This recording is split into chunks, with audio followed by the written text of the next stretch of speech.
आजकाल कोणाशी बोलायचं किती सोपं झालं. मेसेज, व्हॉइस नोट, कॉल्स काही आवडलंच नाही तर डिलीट, जास्ती बोललो तर एडिट, आणि कॉन्व्हर्सेशन जास्तीच अनकम्फर्टेबल झाली तर डिसअपियर. पण काही कॉन्व्हर्सेशन हीच सोय नको असते. काही लोकांशी बोलताना आपल्याला घाई नको असते. शब्द निवडायला वेळ हवा असतो. काय खरंच सांगायचं आहे, काय फक्त त्या क्षणाची भावना आहे हे समजायला वेळ लागतो. कधी कधी वाटतं की आपण प्रत्येक कॉन्व्हर्सेशन परफेक्ट करण्याच्या नादात आपल्यातलंच काहीतरी हरवत नाही ना.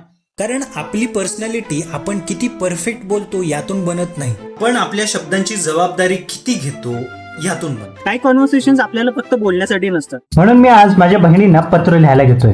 Rakshabandhan and all. त्याच्यातलेच काही जण म्हणतील की पत्र वाय किती ओल्ड स्कूल आहे. पण पत्राच कारण की पत्रात एडिट नाही, डिलीट नाही, रिटेक नाही. तुम्ही जे लिहिता ते तुमच्या सोबत राहतं. पहिलं वाक्य लिहिलं, थांबलो, खोडलं, पुन्हा लिहिलं आणि मग जाणवलं की पत्र लिहिणं म्हणजे समोरच्याशी बोलणं नाही, ते आधी स्वतःशी स्पष्ट होणं आहे. तुम्ही जे लिहिता ते तुमच्या सोबत राहतं. पत्र पूर्ण केलं, फोल्ड केलं, एनव्हलप मध्ये टाकलं आणि ते पोस्ट देखील केलं. आता no edits, no delete, no unsend, फक्त वेट करणं. काही कॉन्व्हर्सेशन आपल्याला फक्त बोलण्यासाठी नसतात. की आपल्याला थोडं थांबायला, थोडं विचार करायला, थोडं स्वतःला समजून घ्यायला शिकवतं.